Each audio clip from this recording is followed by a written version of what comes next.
Hello, hello. Ça va? Hello. Bonjour. Bienvenue. Ou Hello. revenue pour ceux qui... Là, vous êtes tous quasiment apparus au moins une fois. Ouais. Petite fois. Bienvenue, bien revenu.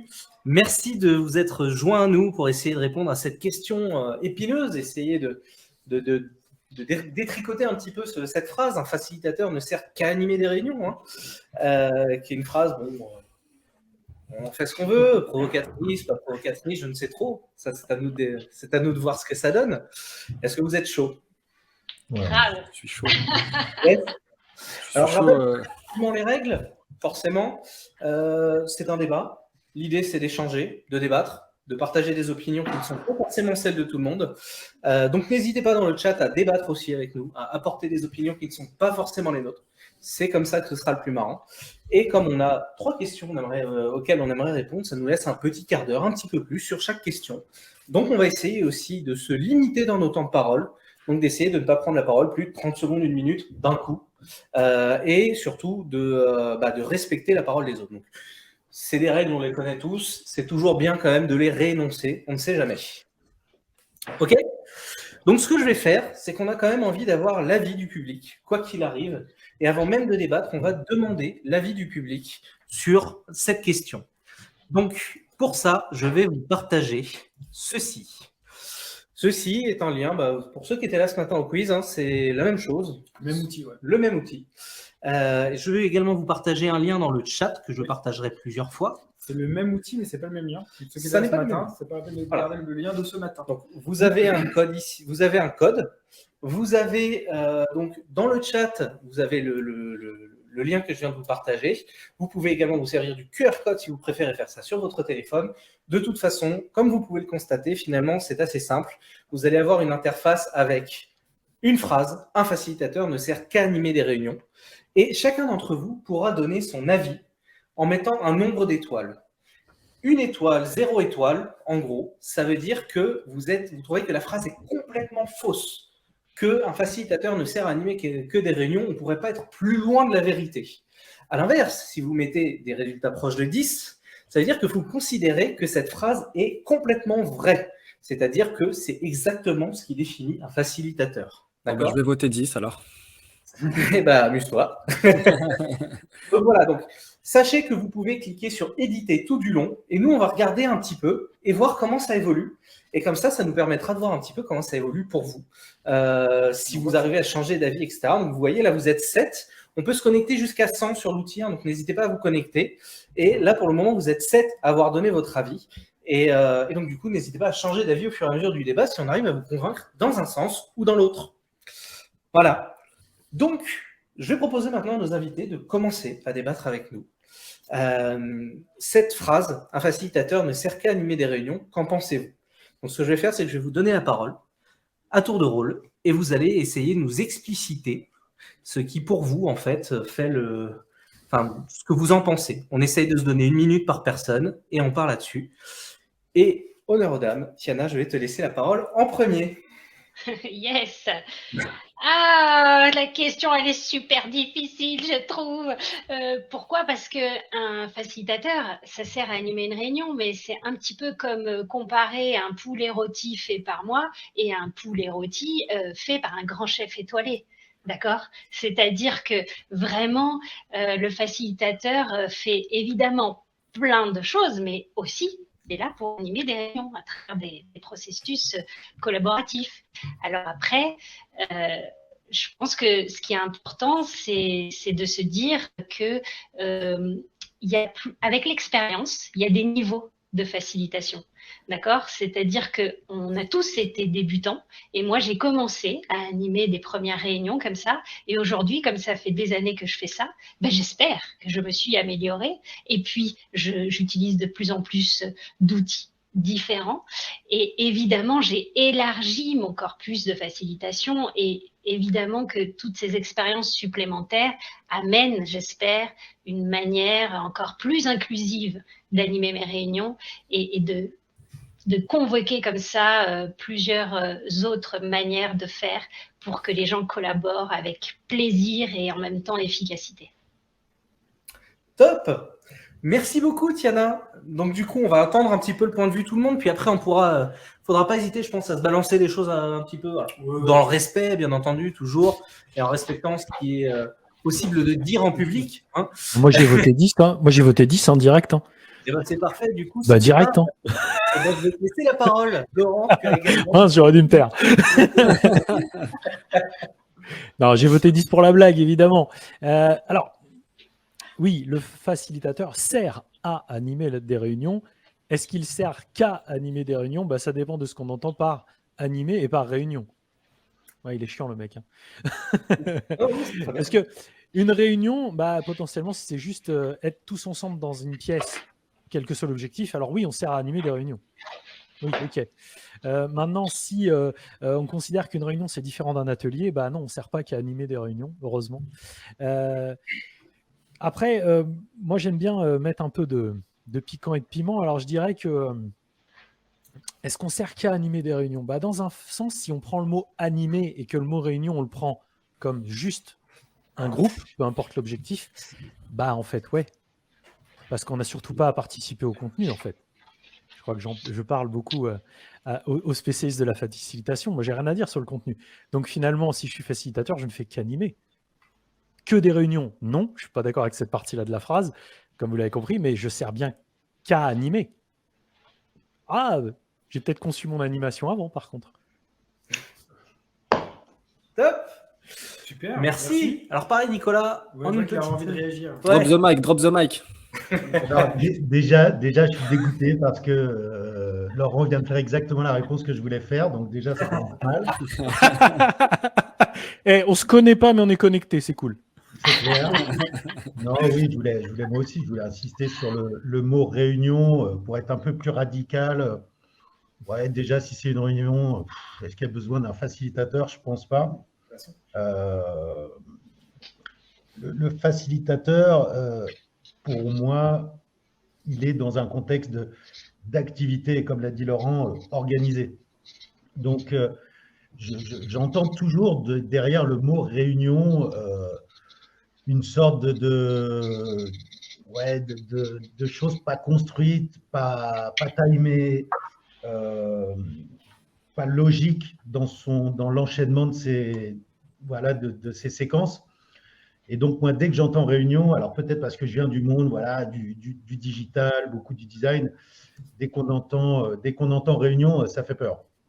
Donc, moi, en tant que facilitateur, mais un type de facilitateur sans doute très spécial, de la catégorie des facilitateurs qui sont totalement biaisés, et je pourrais donner des exemples après, parce que parfois, il faut pouvoir, en design, intervenir dans le contenu. Nous, dès qu'on entend réunion, c'est l'angoisse, on a envie de se sauver. Et moi, je suis arrivé à la facilitation parce que c'est le mot atelier qui me faisait vibrer, et c'est en découvrant ça que c'est devenu intéressant. Donc, ma première réponse, c'est si c'est une réunion, franchement, on n'a rien à faire là, je crois. Très bien. Alors, on va débattre là-dessus, essayer de bien garder en tête ce qui vous a fait tiquer chez les autres. Alors, juste voilà, on a quand même une réponse qui fait, enfin, une phrase qui fait pas du tout débat. Tout le monde est hyper d'accord. Évidemment, tout le monde aura repéré l'ironie de ma phrase, j'espère. J'espère que je l'ai dit avec le bon ton. Et du coup, je vais laisser quand même. On va enchaîner et je vais laisser la phrase. À réagir aussi dans le chat. Oui, réagissez, donnez votre avis dans le chat, tout à fait. Hicham, je vais te laisser pareil, la parole une petite minute, si tu as envie. Yes, merci Marc. Plusieurs choses déjà. Premièrement, je commence de plus en plus à détester le mot réunion en fait. J'aimerais bien qu'un jour on dise en entreprise on va décider, ou on va brainstormer, ou on va faire des choses. Parce qu'on a tellement mal vécu les réunions ces dernières années que ça rappelle des souffrances dès que j'entends le mot réunion. Donc, ça c'est le premier truc. Puis après, est-ce que ça sert qu'à animer des réunions ou faciliter des réunions? Moi, je crois beaucoup aussi à la manière dont Jean-Philippe Houpart amène la chose avec les différents niveaux d'intervention d'un facilitateur.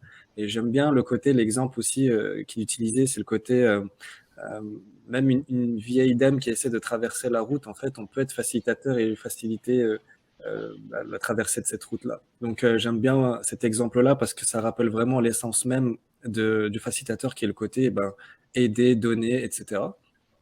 Maintenant, en entreprise, effectivement, on peut faciliter une réunion, mais on peut aussi faciliter une transformation, un changement, etc., etc. Voilà, c'est comme ça que je vois les choses. Et voilà, c'est pas mal ça. Tony, je te laisse enchaîner. Je dirai un peu après aussi quand même. Ouais, je pense que tu as envie aussi de répondre. Ouais, j'ai envie. Oui, bah, c'est vrai que moi, je serais plutôt dans la team. Donc c'est faux. Un facilitateur ne sert pas qu'à animer des réunions. C'est vrai que moi, je l'ai vécu aussi où je discutais avec des gens, peu importe ce qu'ils faisaient, d'où ils venaient, mais qui, sans le dire explicitement, ou des fois même qu'ils me le disaient de manière très explicite, mais qui avaient tendance à dire bah, si je ne fais pas d'atelier, je n'ai pas besoin de facilitateur. En gros, par exemple. Et du coup, je l'ai résumé à facilitateur pour un atelier. Si pas d'atelier, pas de facilitateur. Et c'est pas forcément moi aujourd'hui, en tout cas, ma conception de la facilitation, du rôle de facilitateur. Donc, ça peut être pour un atelier, une réunion. Voilà. Pour moi, le facilitateur est là pour aider un groupe à atteindre un objectif ambitieux. Et du coup, ça peut être un objectif d'un atelier, un objectif sur 6 mois, un objectif sur 1 an. Et puis, voilà. Donc, ne sert qu'à animer des réunions, non, mais ça en fait partie. Moi, c'est un peu ça aussi. Alors, je pense que je mettrais une réponse entre 3 et 4, on va dire. Alors, puisqu'on parle sémantique, au passage, je vais donner la mienne, évidemment. Pour moi, il y a déjà 2 trucs. Il y a le côté réunion. Pour moi, réunion, c'est juste réunir des gens. Donc, voilà, que ce soit une réunion en entreprise, que ce soit un séminaire, que ce soit un atelier, que ce soit n'importe quoi, pour moi, on est dans la catégorie réunion, à mon sens. Même si j'entends très bien ce que vous dites sur le côté, on en a des mauvais souvenirs ou des petits syndromes post-traumatiques de réunion en entreprise, etc. Et l'autre mot qui est important pour moi, c'est le côté animé, sur lequel je me mets d'accord sur le fait que je ne vais pas trop chipoter dessus, mais pour moi, un facilitateur n'est pas un animateur. On n'est pas des géos au Club Med. J'ai déjà été appelé géo agile et en général, ça ne me fait pas trop plaisir parce qu'on n'est pas des géos au Club Med. On n'est pas là pour donner le micro et faire la fête. On est là pour poser un cadre. Et pour moi, la facilitation, c'est ça. C'est un objectif ambitieux ou un impact ou l'impact à créer ou quelque chose comme ça. Et on va poser et travailler un cadre pour permettre ça. Et dès l'instant où, par exemple, quand j'arrive dans une entreprise, on me dit on va te prendre 3 jours par semaine pendant 6 mois pour nous aider à faire en sorte que notre DSI puisse produire plus de ceci, DSI ou autre, d'ailleurs, que notre direction puisse produire plus ceci ou plus cela, je suis dans de la facilitation long terme. Et donc, du coup, je ne suis pas en train de faciliter une réunion et pourtant, ça reste de la facilitation. Mais je mettrais quand même un 3-4 parce qu'effectivement, très souvent, pour ponctuer tout ça avec de l'intelligence collective, etc., on va passer par des instants de réunion. Que ce soit du face-à-face avec une personne, on peut déjà dire qu'on se réunit un petit peu, que ce soit en fait juste réunir les gens autour d'un atelier, etc. Donc c'est pour ça que je ne mets pas un franc nom. Donc voilà pour mon avis. Donc maintenant, on a des avis dans le chat également, et surtout je vous invite à rebondir. Là, je vais nous mettre tous à égalité, du coup. Je vous invite à rebondir sur ce qui a été dit et qui aura pu vous choquer ou qui au contraire vous aura beaucoup plu. Par exemple, cette phrase-là qui nous vient du chat. Qui veut prendre la parole? Peut-être qu'on fera, sur la prochaine question, on fera un truc peut-être plus interactif. Là, c'est vrai qu'on avait envie de réagir, on ne l'a pas fait, mais sur celle-ci, déjà, où en est-on? Nicolas, qui a joué avant David. Vas-y. Ouais, pas forcément sur la phrase, mais avant, peut-être qu'on a des expériences différentes aussi.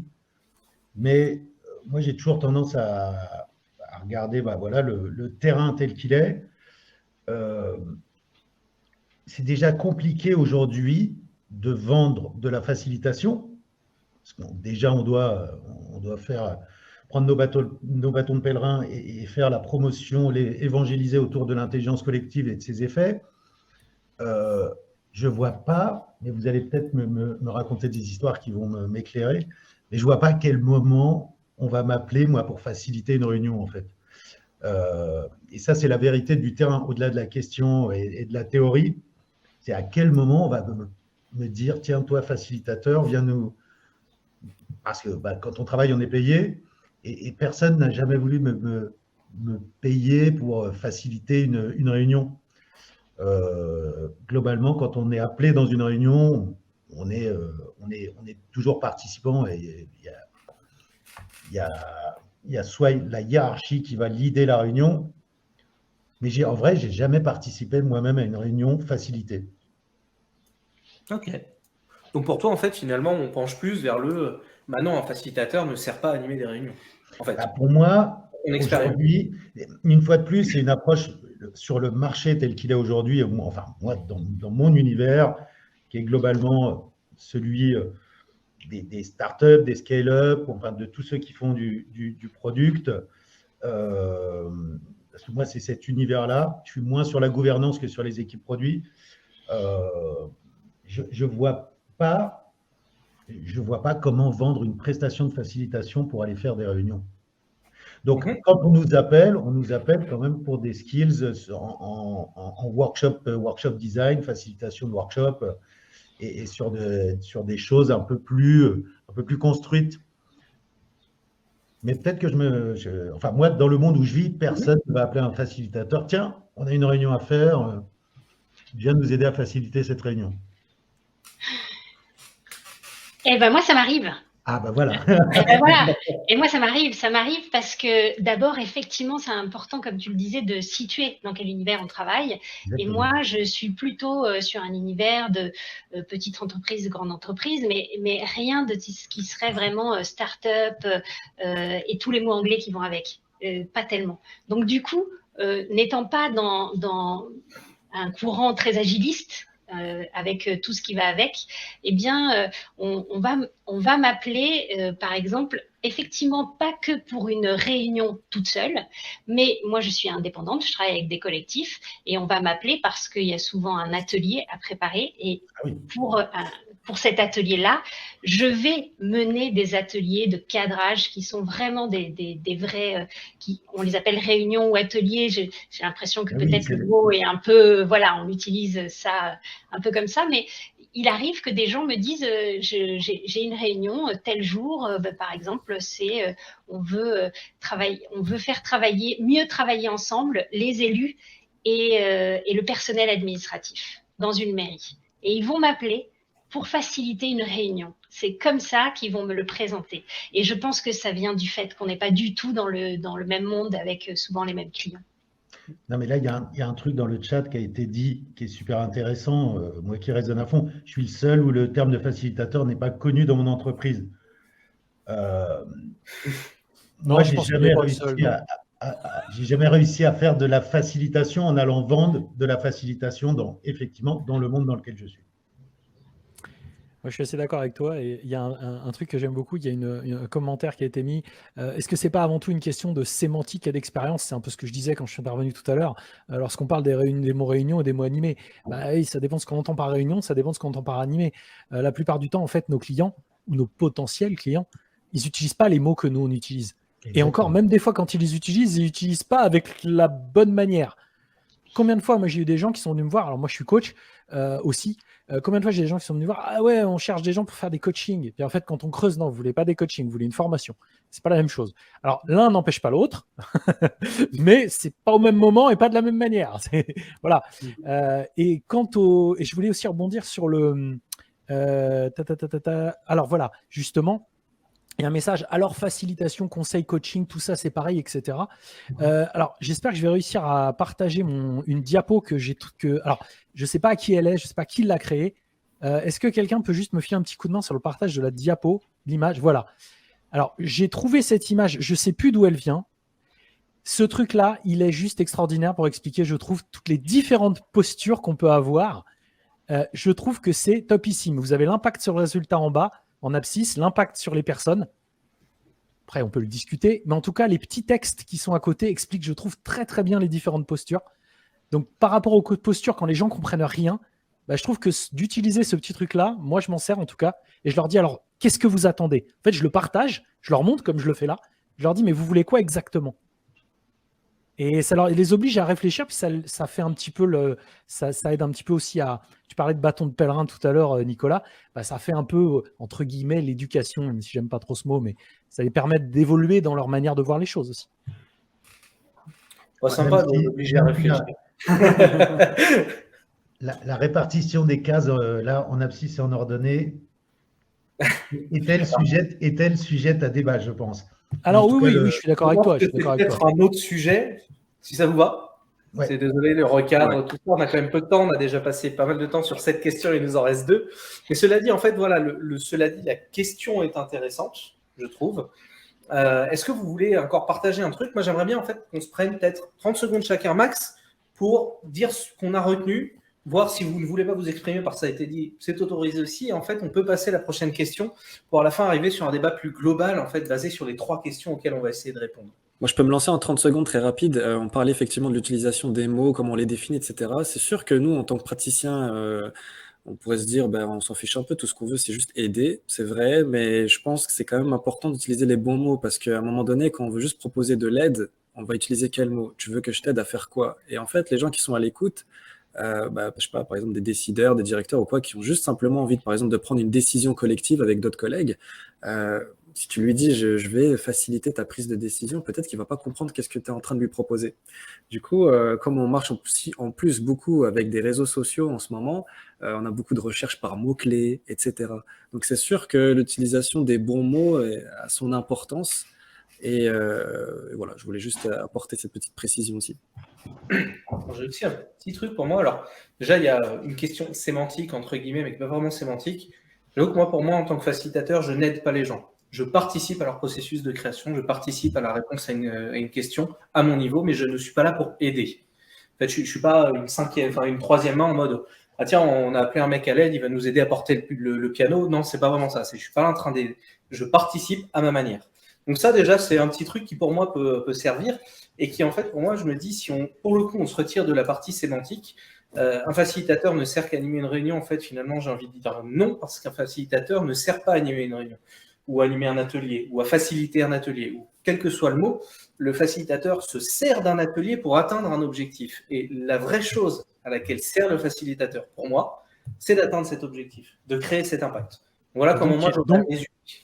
Donc, il aide à atteindre l'objectif. Mais en fait, ça dépend de l'objectif. C'est super intéressant ce que je dis parce que ça dépend, justement, on revient un peu à la définition des mots, et du coup, c'est pour ça que avant de commencer une intervention, une félicitation, par exemple, c'est ça que c'est important de se mettre d'accord sur la définition des mots et de ce qu'on attend derrière. Donc, par exemple, aider, par exemple, on va dire, si tu m'aides à atteindre l'objectif, voilà, c'est une forme d'aide. Et l'exemple que tu as pris, là, je rebondis dessus, en disant, mais non, je ne vais pas porter la table avec vous. Je vais vous aider à atteindre l'objectif de porter la table, mais je ne vais pas la porter avec vous. Et voilà, c'est se mettre d'accord sur c'est quoi une aide, je pense que c'est super important. Ouais. C'est pour ça que je voulais rebondir à un commentaire aussi sur la sémantique sur les réunions. Il y a une anecdote qui m'est revenue, c'est je discutais avec des gens, je leur ai dit, et pas à but de vocabulaire, je leur ai dit, je vous invite à une réunion, voilà, venir, et les gens disent, ah non, moi je ne viens pas aux réunions, je dis, ah non, mais c'est un atelier, pardon. Ah oui, c'est bon, je vais venir. Et le contenu était la même chose, l'heure qu'on avait passée ensemble a été la même, c'est juste que j'ai dit réunion un peu rapidement. Ils se sont sentis bloqués en disant « Ah non, non, les réunions, moi, je ne viens pas ». Quand j'ai changé, je leur ai dit « Mais non, finalement, c'est un atelier ». « Ah bah c'est bon, je viendrai, je serai là ». Voilà, ça pour dire que des fois, les mots, ils peuvent être bloquants. Et oui, et c'est pour ça, d'ailleurs, que je tique sur le mot « aide », c'est que moi, j'ai souvent eu des clients où ils disaient « Ah, on leur a demandé si tu pouvais les aider ». Ils ont dit « Non, ça va, j'ai pas besoin d'aide ». Sauf qu'en fait, il y avait un besoin de facilitation. Et en fait, c'est là où j'ai dit « Non, en fait, j'aide pas, je participe ». Voilà, c'était ça le…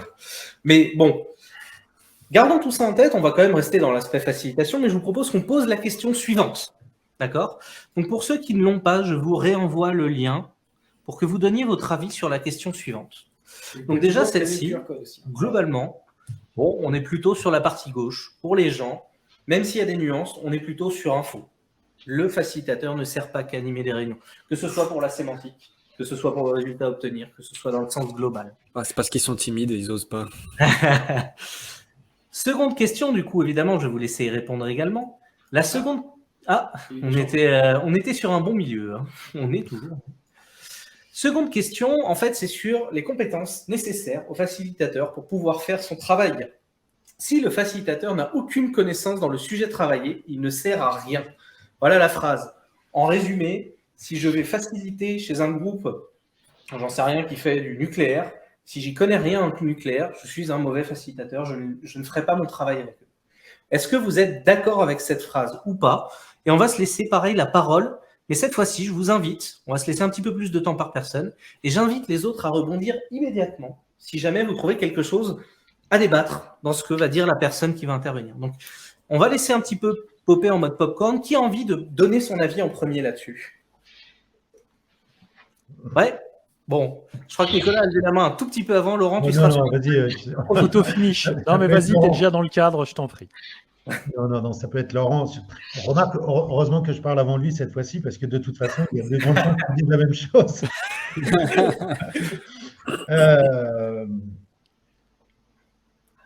Je ne sais pas si je peux répondre exactement à la question. En tout cas, ce qui est sûr, c'est que je crois qu'il y a un mythe dans notre métier qui est le mythe du zéro biais. Le mythe du « je ne suis pas impliqué en tant que facilitateur ». Et moi, j'ai toujours trouvé que c'était un mythe. Je trouve que je facilite mieux quand je suis impliqué dans le sujet. Je trouve que plus je connais le sujet, mieux je facilite. Et on a tendance aujourd'hui à voir pas mal de trucs, enfin depuis même non, enfin on a toujours eu tendance à se dire, bah voilà, le facilitateur doit avoir cette position de neutralité. Et c'est la même chose, on parlait de coaching, moi j'ai passé un an à m'intéresser à fond au coaching, et d'ailleurs, plus j'ai développé des petites techniques de coaching, je suis devenu un bien meilleur facilitateur. Et j'ai rencontré un coach qui m'a dit, au moment je voulais faire une formation, puis finalement il m'a dit non mais fais-le pas, fais plutôt ça, etc. Et puis lui me coachait lui-même, et à un moment je lui ai dit mais attends, t'es plus du tout, il y a des moments où t'es pas du tout dans cette posture complètement neutre.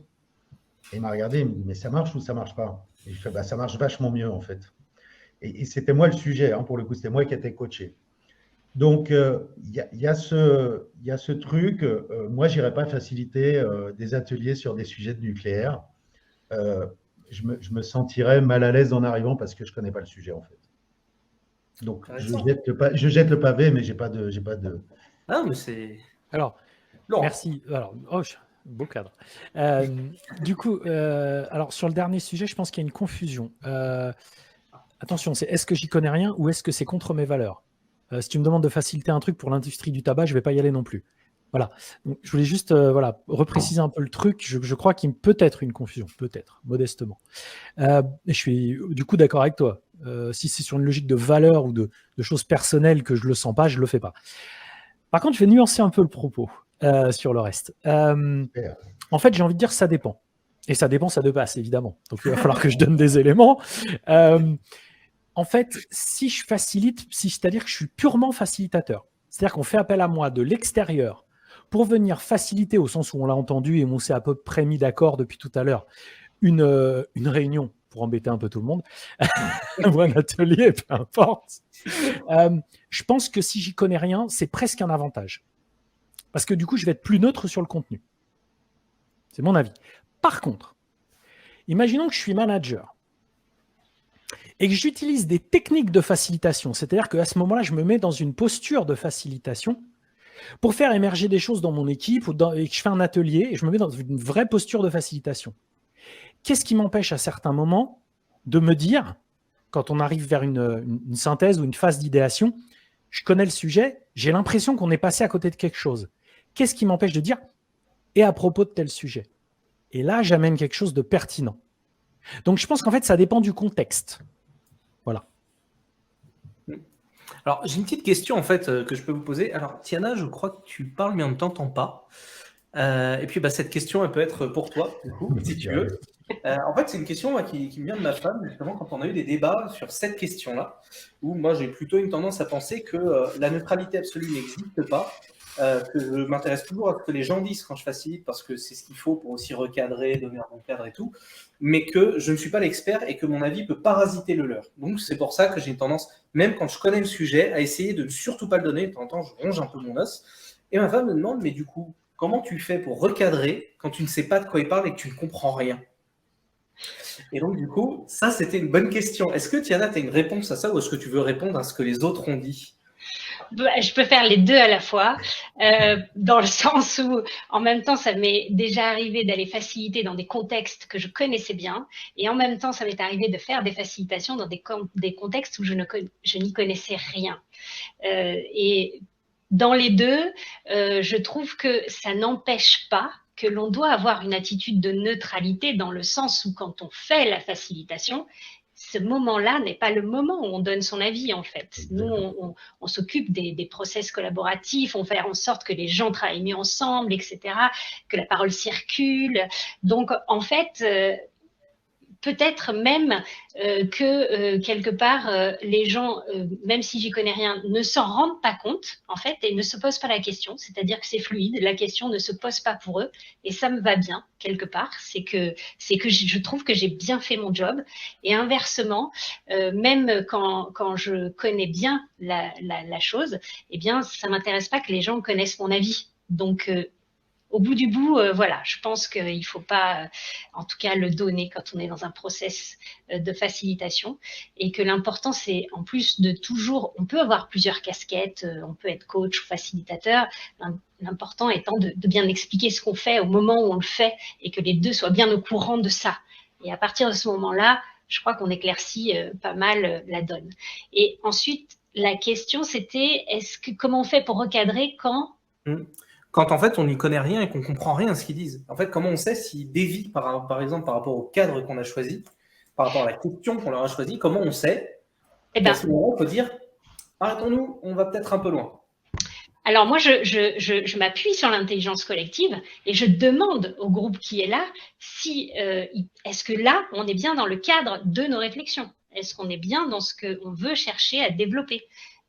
Je pose la question en toute sincérité parce que je ne rajoute pas ça, mais moi je sais que je vais poser la question en toute sincérité parce que je ne sais pas là si ce qu'il dit c'est peut-être trop technique, trop pointu, et effectivement je ne sais pas. Donc je ne suis pas dérangée par ça parce que je m'appuie vraiment sur tout le monde pour m'aider à recadrer, et il le fait de manière assez naturelle, je trouve. Et parfois, poser la question même peut aider à avancer sur les débats qui peuvent tourner un peu en rond. Parce que c'est vrai que souvent on a une tendance à poser cette question quand les gens parlent depuis 3 minutes ou 4 minutes et qu'on se dit, bon, là, il y a peut-être un truc qui tourne en rond. On pose la question et en fait, parfois, ils vont juste s'arrêter de tourner en rond en disant, non, c'est important, mais on arrive à la conclusion. Ou il y a des choses comme ça qui arrivent, effectivement. Alors, ce qui me paraît super important aussi, c'est que cette question, elle vient questionner quelque chose d'extrêmement personnel, qui est, c'est quoi, si je suis en pure facilitation, hein, là j'enlève ce que je disais tout à l'heure par rapport au fait d'être manager et d'utiliser des techniques, là si je suis en pur facilitateur, ça vient questionner c'est quoi ma légitimité et c'est donc quoi mon expertise attendue par les gens. Et mon avis sur le sujet, c'est que si je suis en pure facilitation, mon expertise, et je rejoins ce qu'a dit Tiana, oui. J'avais un doute sur ton prénom, excuse-moi, ce qu'a dit Tiana, en mode véritablement, mon expertise et ma légitimité, elle vient du fait que mon travail et ma spécialité, c'est de mobiliser votre intelligence collective à vous et de savoir comment l'utiliser pour vous faire arriver à un objectif.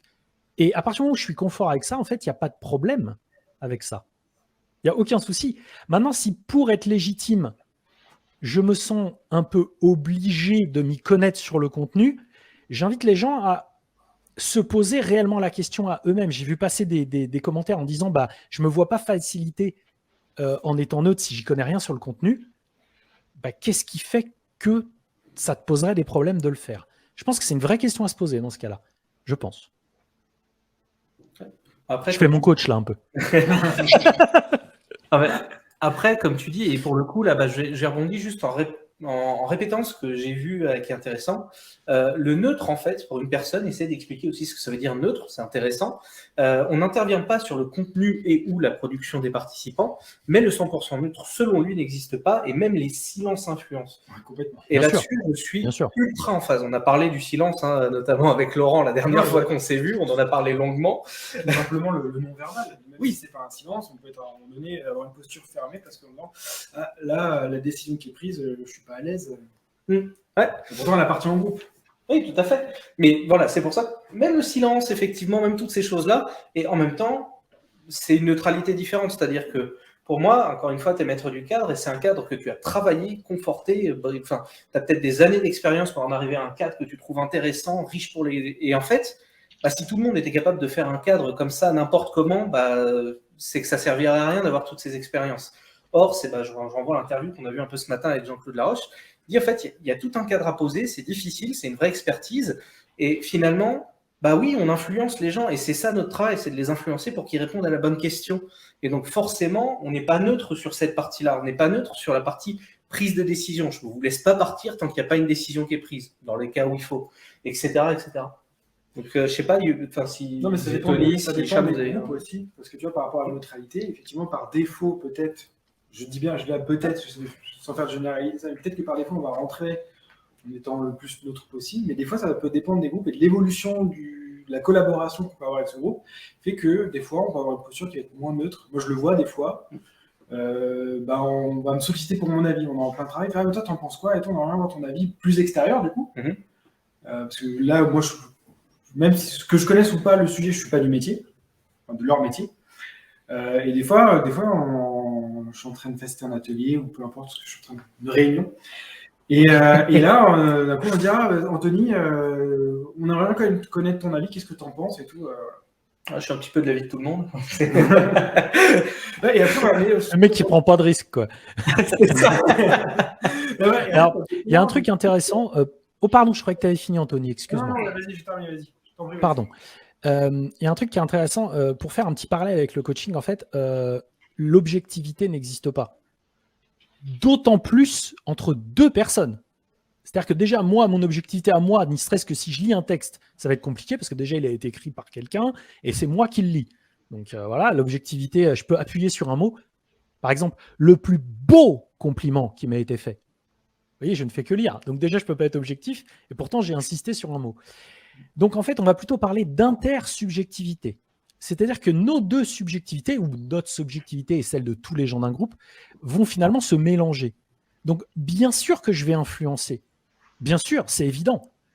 Ce qui est intéressant, c'est d'en être conscient et d'influencer dans la direction qui sert l'objectif et le groupe. Mais ça sous-entend de se poser la question, c'est quoi mon intention quand on pose une question? Du coup, on en revient toujours à la question. Hein. Hicham, Nicolas, est-ce que vous avez des choses que vous souhaitez partager là-dessus? Ouais, de mon côté, selon les moments dans les rôles que j'ai occupés en entreprise, c'est sûr que je suis d'accord avec toi, Laurent, la neutralité zéro, elle n'existe pas. Puis je me suis déjà aussi vu faire appel à un facilitateur externe, même si je sais le faire, mais je l'ai quand même demandé à un facilitateur externe parce qu'à ce moment-là, je n'arrivais pas à être je n'arrivais pas à être à un certain niveau de neutralité que moi je m'impose, entre guillemets. C'est-à-dire, j'ai comme une barrière à un niveau où je me dis, là c'est trop, je dois donner un avis, mais dans ce cas-là, je préfère demander à quelqu'un d'autre de faciliter la rencontre à ma place pour que je puisse pleinement exprimer cet avis-là. Donc ça, c'est un peu les choses que j'ai vécues de mon côté. Puis ouais, je suis d'accord avec toi, ça dépend aussi. Facilitateur, est-ce que c'est ton métier principal ou est-ce que c'est une casquette que tu prends à l'instant T? C'est ça, c'est de où est-ce qu'on parle là, de où est-ce qu'on est, et c'est ça. Donc la neutralité zéro, je suis d'accord avec toi. C'est aussi un sujet de société, hein, avec les journalistes en ce moment, ça fait pas mal de bruit. Il n'y a pas de neutralité chez les journalistes, etc. Mais c'est la même chose. Et je suis d'accord avec toi, c'est humain. On a toujours un avis sur tout, de toute façon. On a surtout un avis. C'est ton avis. Alors, et les réseaux sociaux nous demandent d'avoir un avis sur tout. Alors qu'en fait, on peut très bien dire, j'ai pas d'avis. Je vous invite à tester ça. Par exemple, vous n'arrivez pas à vous faire un avis parce que, par exemple, vous avez entendu autant de trucs d'un côté que de l'autre, puis finalement, vous êtes indécis. Je vous invite, c'est très intéressant, dans une discussion à dire, moi, j'ai pas d'avis. J'ai des idées, mais j'ai pas d'avis, j'ai pas tranché. C'est très mal vu. Enfin, mal vu. Souvent, ça passe très mal. Alors qu'en fait, c'est plutôt malin quand on y pense. On n'est pas obligé d'avoir un avis. Mais aujourd'hui, on a l'impression que si. Après, en fait, moi, c'est juste... Si je peux rebondir sur ce qu'a dit Laurent, parce que là, on sort du sujet, mais moi, j'étais plutôt quelqu'un qui avait toujours un avis. Il aurait fallu passer par un burn-out, des trucs qui te font un peu changer, et surtout par un truc qui est le Covid, ou sur la vaccination, j'ai compris ce que tu racontes. Ce moment où tu dois switcher et arriver à dire j'ai pas d'avis, sinon tu vas perdre des gens. Tu vas perdre l'amour de personnes dans ta famille, dans tes amis, parce que tout le monde n'est pas d'accord. Et c'était tellement clivant que dès que tu ouvrais la bouche avec un avis, tu basculais d'un côté ou de l'autre. Et tu te mettais en danger, c'était terrible. Et moi, j'ai découvert ce truc de j'ai pas d'avis. Je l'ai commencé à le pratiquer vraiment sur le sujet de la vaccination, parce que j'avais dans ma famille des gens qui étaient pour, des gens qui étaient contre, et ça devenait terrible. En mode autodéfense, quoi. Du coup, en fait, vous n'avez pas d'avis ou vraiment ne pas avoir d'avis? Eh ben, tu sais quoi? À force, j'avais vraiment plus d'avis. Parce que la vie devenait dangereux, en fait. Et qu'en creusant au fond de moi, si on prend ce sujet-là, plus j'y réfléchis, moins j'ai d'avis. Je suis arrivé à un stade où j'ai plus d'avis. Parce que je me dis, En fait, peut-être qu'ils ont raison, peut-être qu'ils ont raison. Finalement, moi, je suis ni scientifique, ni complotiste, je suis dans aucun des camps. Et finalement, moi, j'ai pas d'avis. Il se trouve que, voilà, je suis le mouvement, mais comme un. C'est peut-être ce qu'il faut faire, c'est peut-être pas ce qu'il faut faire. Je le fais parce que moi, voilà, j'ai pas d'avis, donc je suis la majorité, mais j'ai pas d'avis, franchement, et c'est vachement bien. Et c'est tout l'inverse quand je facilite. J'ai un avis que je ne donne pas, et c'est le fait de l'avoir qui me garde sur le grill en tant que facilitateur. Et quand je prépare un atelier comme un participant un peu asynchrone. C'est-à-dire, je me projette dans le type de résultat qu'on peut avoir, je l'applique sur moi-même. Et ça me permet justement d'avoir tous les red flags, tous les warnings, au moment où je vais faire l'atelier, de dire, il sait que tu as un avis là-dessus. Donc surtout, là, sois très concentré sur qu'est-ce qu'eux, ils ont dans la tête, et surtout, faire abstraction de ce que toi, tu as dans la tête, parce que tu sais que tu as quelque chose à ce moment-là. Alors ça me rappelle une phrase qu'a mon père qui dit souvent lui aussi, alors mon père facilitateur également, pour ceux qui n'auraient pas suivi. De père en voilà. fils.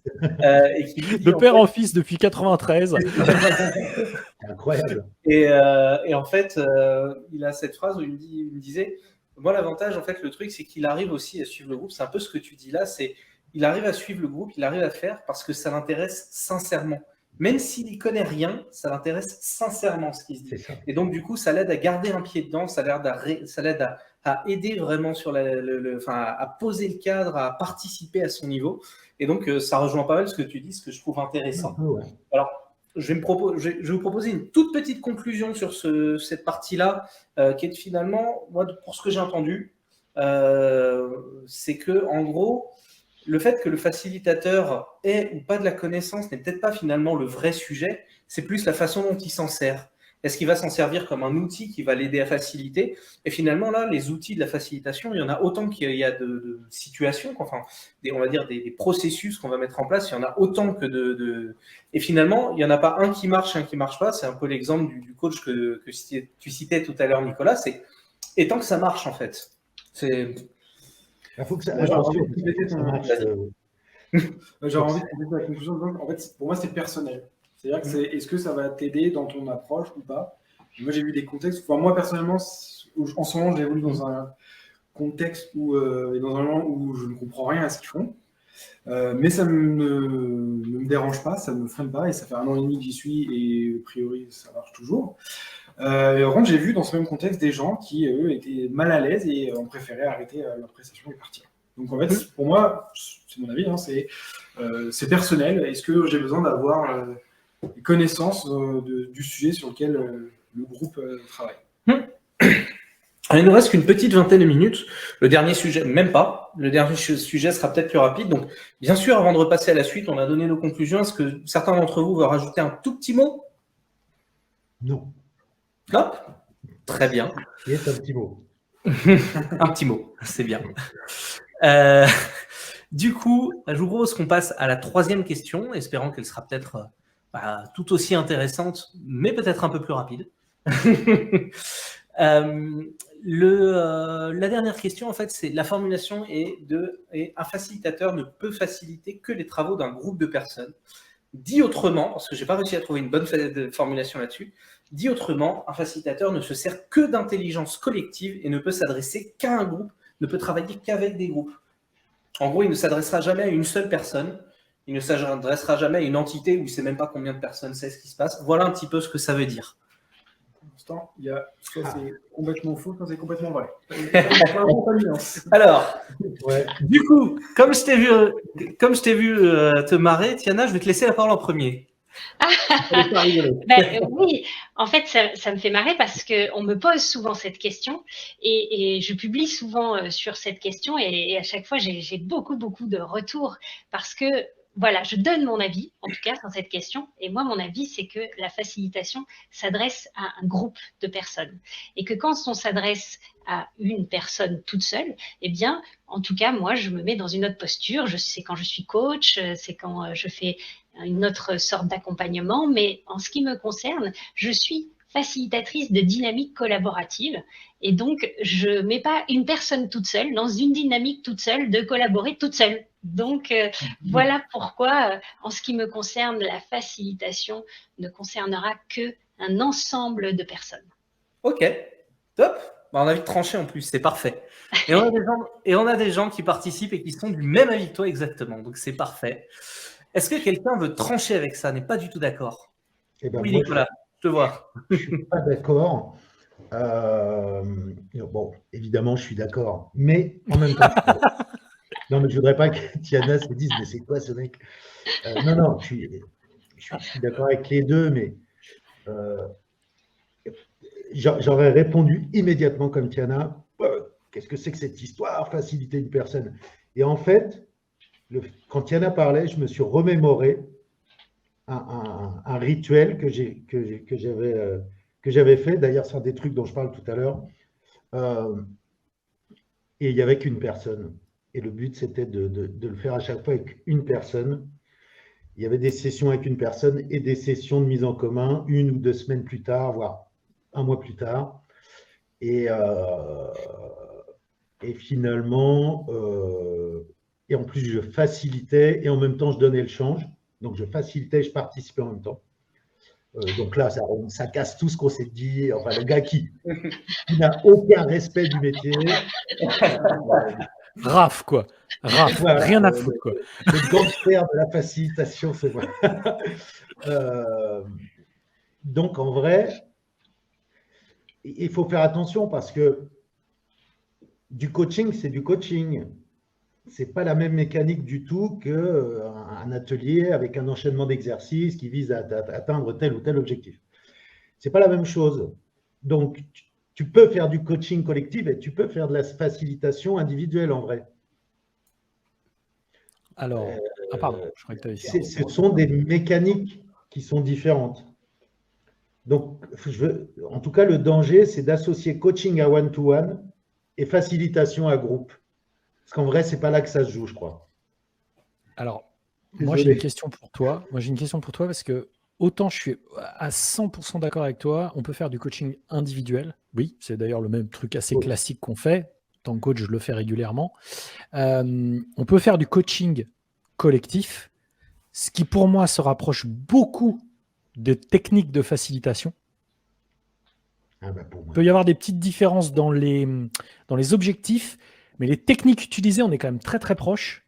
Pour beaucoup, pas toutes, mais beaucoup. Donc je pense qu'on est assez proches.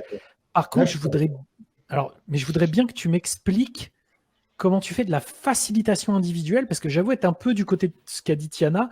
Faciliter un individu tout seul, pour moi, j'avais une définition de la facilitation qui était vraiment en mode mobiliser l'intelligence collective, quoi, pour le dire en une phrase. Donc, je ne vois pas bien sur un individu, dis-moi, je ne vois pas. Mobiliser l'intelligence collective peut parfois demander de mobiliser plusieurs intelligences de façon individuelle afin de préparer telle ou telle chose, tel ou tel effet. Moi, je travaille sur des sujets où j'essaie, par exemple, de pousser des designers un peu dans leur retranchement, à être plus innovants, à être meilleurs. Et parfois, il faut les prendre tout seuls. Et puis, au bout d'un moment, confronter, dire regardez ce qu'on a pu faire en atelier avec cette personne, regardez ce qu'on a pu faire, regardez ce qu'on a pu faire. Et quand vous travaillez ensemble, vous n'avez jamais eu ce même niveau de pertinence, de performance, d'innovation. Donc, j'ai des exemples où effectivement, les gens sont plus percutants parce qu'on est en one-to-one. Et là où pour moi, c'est quand même très différent la facilitation du coaching. Le coaching, il vise une croissance personnelle. Même si c'est en groupe, il vise à se développer en tant qu'être humain par rapport à son ADN et ce qu'on doit être. ce qu'on peut être. Alors que le résultat, pour moi, de la facilitation et de l'intelligence collective, il est externe aux personnes. On cherche à créer quelque chose qui est externe aux personnes. On cherche à obtenir un résultat qui n'est pas le développement personnel, qui est le développement collectif peut être un moyen, mais c'est toujours pour obtenir un résultat. Donc, et c'est là où je fais vraiment la différence entre la croissance, j'ai même pas le temps de lire tous les trucs, il y a trop de trucs qui passent. Pardon. Et donc, une fois de plus, j'aurais répondu effectivement comme Tania immédiatement, comme Tiana, pardon. Et quand elle a parlé, je me suis dit, mais oui, mais je l'ai déjà fait en fait, et ça a fonctionné très bien. Donc, je suis d'accord, mais en même temps, merde, je l'ai fait, quoi. Alors, c'est super intéressant parce qu'en fait, tu vois, quand tu l'expliques, je suis d'accord avec toi. Par contre, avec les mots que tu avais utilisés tout à l'heure, j'étais pas d'accord. Donc, en fait, c'est une histoire sémantique. C'est à nouveau une histoire sémantique, tu vois. Ça dépend de ce qu'on met chacun dans la définition des mots. Mais là, je suis parfaitement d'accord avec toi. En fait. J'ai un avis là-dessus. Je mon frein, en fait. Donc, je permets d'essayer de le partager en 15 secondes. Ouais. En fait, pour moi, il y a déjà une différence quand on parle coaching et facilitation. Depuis tout à l'heure, on fait un parallèle entre les deux. Moi, quand je parle de coaching, j'imagine qu'on coach une personne ou une équipe. Quand on parle de facilitation, je facilite l'atteinte d'un objectif. Ouais. Donc, en fait, déjà, pour moi, le périmètre, l'intention n'est pas tout à fait la même. Donc, il y a ce côté sémantique. L'intention d'une facilitation, je ne facilite pas une personne, je ne facilite pas une équipe. Je facilite ses travaux, je facilite l'atteinte d'un objectif par cette personne. Et pour donner un exemple très précis, j'avais déjà travaillé avec un manager dans une équipe qui était venu me voir en me disant là, mon équipe manque de performance, je ne sais pas trop quoi faire, j'aimerais bien que tu m'y aides. Et en fait, ce que j'ai fait, c'est que je lui ai juste dit ok, décris, on va le dessiner, on va mettre des trucs dans des cases. Voilà, je lui ai proposé un cadre, en fait, et en jouant dans ce cadre, ça l'a aidé à prendre une décision. Mais en aucun cas, j'ai pris une décision. Je ne l'ai pas coaché parce que je ne l'ai pas aidé à grandir, ni rien dans le genre. Et en fait, j'étais déjà en train de faciliter. J'étais sur une facilitation à une personne. Et en fait, pour prendre un exemple encore plus extrême, quand je suis en train de préparer un atelier et que j'utilise par exemple les 7P, les 7P sont le cadre que je m'impose pour m'aider à réfléchir. Donc, j'exagère un peu le train en disant je suis presque en train de faciliter mon propre travail. Donc, c'est pour ça que pour moi, en fait, parler de facilitation, même si 99% du temps, je suis hyper d'accord sur le fait que, oui, en fait, on va s'adresser à de l'intelligence collective. En fait, moi, en tout cas, je pense que le facilitateur peut aussi aider une seule personne dans sa démarche de réflexion pour l'atteinte d'un objectif parce qu'on facilite l'atteinte de l'objectif et on ne facilite pas une personne ou un groupe. Donc voilà, en fait, mon avis que je voulais partager depuis tout à l'heure. Je rongeais un peu mon frein. Je vous laisse reprendre et je me tais. Alors, permets-moi, Tiana, j'en ai pour 10 secondes, ça va être très rapide. Je vais juste foutre la merde. Parce que déjà assez le bordel. Ouais, j'aime bien. Parce qu'en fait, je vais donner un petit élément à Marc. Pardon, excuse-moi, je ne sais pas où tu étais parti. À Marc, en coaching, la règle de base, c'est qu'on définit avec la personne un objectif. C'est ce que j'allais chercher à atteindre. Il y a un objectif, tu ne coaches pas pour rien. En fait. Non, oui. Je dis tu ne coaches pas pour rien, mais en fait, le scope, c'est tu coaches une personne et tu définis avec lui un objectif que tu vas l'aider à atteindre. Et souvent, tu vois, par exemple, les coachs pro, par exemple, ils ont... Normalement, c'est le Et souvent, l'objectif, il est fixé par la personne qui veut l'atteindre, ou les personnes qui veulent l'atteindre, et pas par le coach. Le coach, il est relais. Et moi, je discutais avec un collègue coach pro qui me donnait sa définition du coaching. Et à un moment donné, je lui dis, en fait, je change tout. À chaque fois que tu as des coachs, je mets facilitateur et je m'y retrouve. Dans moi, ce qui serait la définition pour moi de la facilitation. Et donc, c'est ça que pour moi, encore aujourd'hui, pour moi, la différence entre coaching et facilitation, elle n'est pas évidente. Elle est floue, je suis d'accord. C'est pour ça que c'est pas grave en soi. Hein. Mon point au final, c'est de dire que... Non, vous foutez pas sur la gueule tout de suite, les mecs. Attendez un peu. Mon point, moi, n'est pas tant de faire la différenciation, tu ne peux pas la faire, c'est juste de dire qu'en facilitation, moi, je facilite l'atteinte d'un objectif, quels que soient les médiums qui vont passer, que ce soit un groupe, une personne, moi-même. Voilà. Et Tiana, tu voulais réagir tout à l'heure, je t'ai vu trépigner.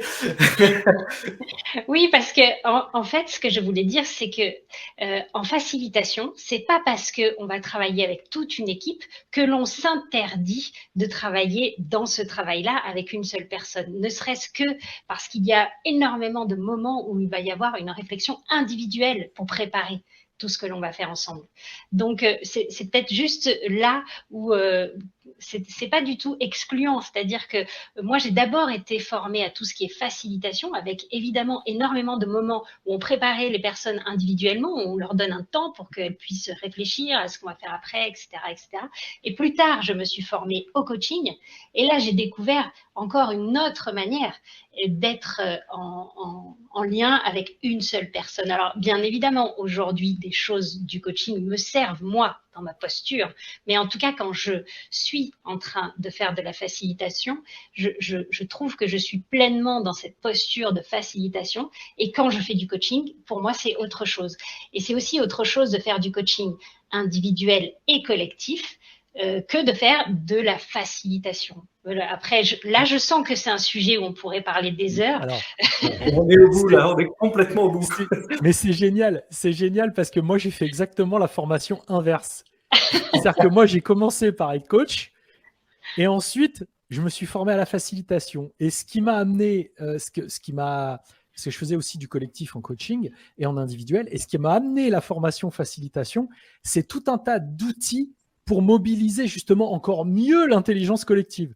Et toi, tu vois, c'est marrant parce qu'en coaching, tu as dit, ça m'a aidé à mieux comprendre des éléments individuels et à accompagner mieux individuellement. Donc, tu vois, en fait, on a fait les formations pas dans le même ordre et ça nous a amené exactement le contraire. Je trouve ça top. Alors, je suis désolé, par contre, on arrive au bout. Donc, pour ceux qui veulent, peuvent, évidemment, on peut refaire même, enfin, moi, je suis presque chaud pour reprendre même un soir, un jour où on se refait un live tous ensemble et où on en reparle parce que ça tire tellement de choses, c'est tellement intéressant. Mais on arrive au bout. Donc, on va essayer de se prendre entre 15 et 30 secondes, tous, pour résumer le cadre d'intervention du facilitateur par rapport à tout ce qu'on vient de se dire. Donc, groupe ou individu, connaissance ou pas connaissance, et facilitation de réunion uniquement ou s'adresser à tout. Donc, je vais vous laisser la parole, je vous laisse la prendre dans l'ordre que vous souhaitez, et on va essayer de conclure comme ça. Oui. Ah bah, je me vois en grand, donc j'y vais. Et moi, j'ai envie de dire qu'il y a des facilitations parce qu'on a souvent une préférence en ce qui me concerne. C'est vraiment tout ce qui va concerner le collaboratif. Et du coup, voilà, c'est ça que je voulais dire. C'est ce que je préfère. Top, merci. Qui veut enchaîner ? Allez, j'y vais. Non, bah vas-y par l'avant parce que sinon Non, je vais non, dire comme toi. Alors. En fait, je crois que il y a eu une grosse partie du sujet qui est aussi sur la sémantique. Et d'ailleurs, tout à l'heure avec Nicolas, c'est ce que je lui disais, c'est que au départ, quand j'écoutais ces mots tout court, j'étais pas d'accord. Et après, quand il a expliqué ce qu'il voulait dire, parce que je lui ai posé la question, j'étais d'accord. Au final, ce que je veux dire, c'est que je pense que toutes les disciplines, elles sont complémentaires en fait. Et finalement, ce qui est important, c'est quoi notre intention. Et mettons en face tous les éléments qui sont à notre disposition pour atteindre cette intention. On s'en fout que ça s'appelle facilitation, coaching, mentoring, machin. On s'en fout. On a un objectif, on a une intention. Mettons ce qui va bien pour le faire et que ça marche. Merci. Nicolas, du coup, on te laisse enchaîner ? Il est infernal à chaque fois. Je ne veux plus débattre avec lui. Je peux rien dire. À chaque fois, il dit la même chose. Non, j'allais dire exactement la même chose. On s'en tape complètement. Que ce soit coaching, facilitation, groupe, individuel. Bon, moi, je suis toujours dans une perspective quand même un peu business, quoi, hein, parce que c'est comme ça qu'on gagne notre vie. Moi, mon outil de mesure, c'est la tête des gens, ce qu'ils disent à la fin. Ils disent, putain, on a décoincé le truc, c'est bon, ça avance. Ça va mieux, on a résolu un truc, on a passé une étape. En vrai, le métrique, il est là, c'est pas plus compliqué que ça. Et quelle que soit la formule, les mots qu'on met derrière, la méthode même, à partir du moment où on atteint ce truc de passer une étape, tout va bien. Ouais, top. Tony ? Pour faire rapide, et pour compléter peut-être un peu tout ce qui a été dit ou pas, enfin, ce qui est important, ce que je retiens de ce qu'on se dit, c'est s'aligner avant de commencer sur tout ce qui est avec le vocabulaire. On a parlé des réunions, ça veut dire quoi une réunion, des ateliers, etc. Donc en fait, bien définir le cadre et après, effectivement, facilitation, coaching, tout ça, voilà. C'est secondaire presque, mais voilà, bien s'aligner sur ce qu'on attend, sur les objectifs. Voilà. Et le chemin qu'on va parcourir ensemble. Ok. Hicham, j'ai vu que tu as quelques soucis. Est-ce que tu veux quand même tenter un truc? Ouais, on m'entend déjà? Ouais, Yes. nickel. Ok, parfait. Donc là, on est à la dernière question d'un facilitateur ne peut faciliter. Non, là, on est sur une conclusion globale, sur le cadre Ok. d'intervention du facilitateur. Ok, parfait. Ouais, mais je vais revenir juste à ce que j'avais dit même déjà en introduction, qui est, pour moi, je pense que ça dépend aussi, comme disait Laurent, de qui on parle en fait. Est-ce qu'on porte la casquette temporairement ou est-ce qu'on est carrément dans un métier, un vrai rôle 100% de facilitateur, premièrement, et ensuite bien définir l'objectif en amont. Parce qu'en fonction de l'objectif, tu peux décider du cadre que tu vas mettre en place et aussi qui tu as en face de toi. Mais ça, et moi, encore une fois, je me mets toujours cette petite barrière sur la question de la neutralité. Si je sens que je suis plus neutre dans le sujet, je fais appel à quelqu'un d'extérieur pour aider à faire le travail de facilitateur à ma place et pour que je puisse, moi, participer pleinement à l'atelier ou la réunion. Voilà. Ok. Bon, écoutez, je vais conclure, mais moi, je vais vraiment chrono 10 secondes.